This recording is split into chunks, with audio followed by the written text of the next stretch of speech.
Olá, gente boa! Estamos aqui diretamente do nosso App Física e hoje tem App Dica para você.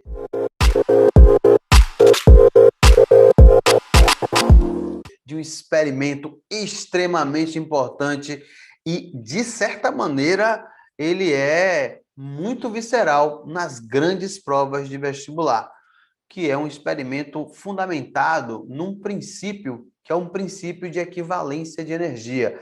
Lembrando, como o tema mais importante das provas de vestibular é o tema energia, os processos de equivalência têm uma incidência regular. Temos aqui um experimento que é o experimento de Joule. Joule fez um processo de equivalência e contribuiu muito esse experimento para o princípio da conservação da energia. Na verdade, ele contribuiu para a consolidação do princípio da conservação da energia. Como é que Joule fez esse experimento? A gente conhece muito Joule lá da eletrônica, né? Onde a corrente passa por um resistor e transforma a energia elétrica em térmica. O mesmo cidadão, ele fez um experimento de equivalência entre energia mecânica e energia térmica. Então, Joule era o cara dessas estruturas de equivalência. Perceba essa pequena animação, gente. Observe esse pezinho quando ele desce. Assim que ele desce, ele movimenta as paletas ali dentro com a água no seu interior. Observe, ó, a água vibra ali dentro ao girar a paleta e essa vibração da água varia a temperatura. Nós temos duas circunstâncias. Esse pezinho, quando desce, ele descreve uma altura e existe uma energia em função da altura chamada de energia potencial gravitacional, que é em função da altura. Essa energia potencial, ao ser descrita, ela movimenta as paletas variando a temperatura no recipiente onde tem água. E se varia a temperatura, ela vai convertendo a energia potencial numa quantidade de calor, chamada de quantidade de calor sensível. Caramba, Marcos, então a energia potencial descrita pelo bloco é convertida em quantidade de calor sensível quando ele varia a temperatura da água em função do movimento das paletas? Exatamente. Só que temos um detalhe. A gente sabe que energia potencial, energia cinética, mecânica, as energias em geral são dadas em Joule, devido a ele, mas as quantidades de calor são dadas em calorias. E aqui nós temos uma pequena incompatibilidade. Eu não posso desenvolver cálculo quando duas formas de energia são descritas com unidades diferentes. Ora, se isso acontece para esse tipo de sistema, como posso resolver? Como devo resolver? Como eu consigo resolver? Bom, quando o Joule fez essa medição, ele descobriu que ao descrever a altura, a energia potencial ela deliberava 4.180 joules. E isso equivalia a uma vibração no recipiente de aproximadamente 1.000 calorias.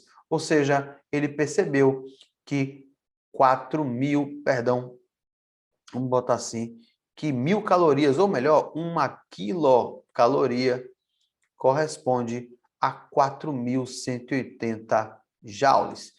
Perceba, gente, que você conhece bem essa conversão. Uma quilocaloria são 1.000 calorias, que correspondem a 4.180 joules.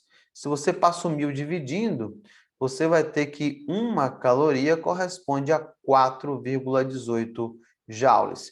Então, para acabar com o problema, o que a gente precisa fazer? Poxa, eu sei que potencial é dado em joules, calor é dado em calorias. Para que eu consiga resolver o problema, já que uma caloria corresponde, equivale a 4,18 joules, a energia potencial vai ser igualada ao calor multiplicado por 4,18. Porque na hora que eu pego essas calorias do calor e multiplico por 4,18, ele se converte em joule. Joule de um lado, joule do outro. Agora eu posso desenvolver. Atente para alguns detalhes a respeito das fórmulas desses elementos. A energia potencial, geralmente calculada por mgh. A massa dada em quilogramas. A gravidade em metros por segundo ao quadrado.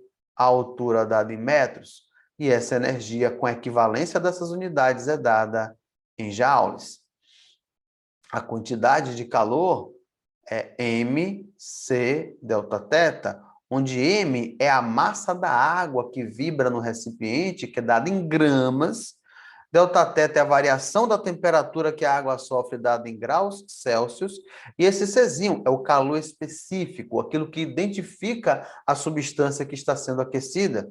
É dado em calorias por grama grau Celsius. É esse caloria por grama grau Celsius que identifica o calor em calorias. Por isso, há uma incompatibilidade que é minimizada quando você faz a conversão de uma caloria para 4,18 joules.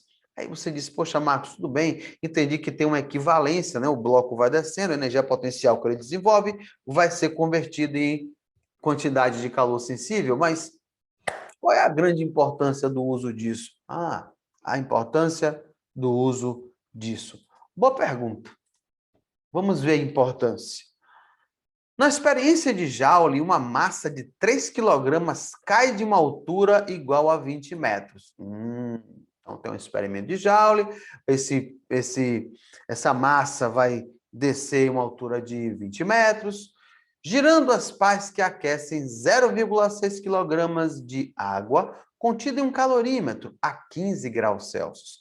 Desprezando-se a capacidade térmica do calorímetro e considerando-se que o calor específico da água seja de 4 joules por grama grau Celsius, perceba, as calorias por grama grau Celsius estão como 4 joules por grama grau Celsius. Duas coisas, já transformou caloria em joule e já deixou, não 4,18, 4, arredondado, o número inteiro, o que ajuda muito. E o módulo da aceleração da gravidade, 10 metros por segundo ao quadrado.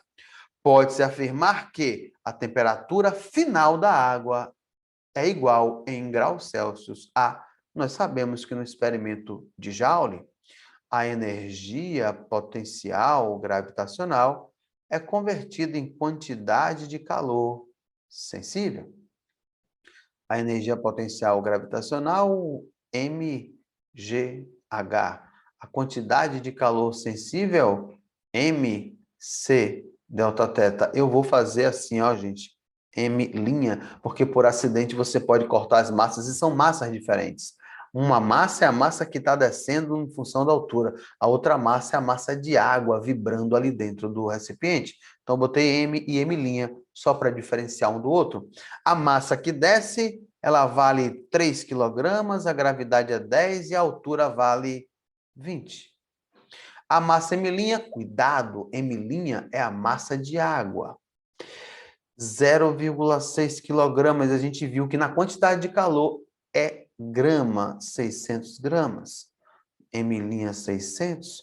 O calor específico, 4 joule por grama grau Celsius, o que confirma a massa m' em gramas.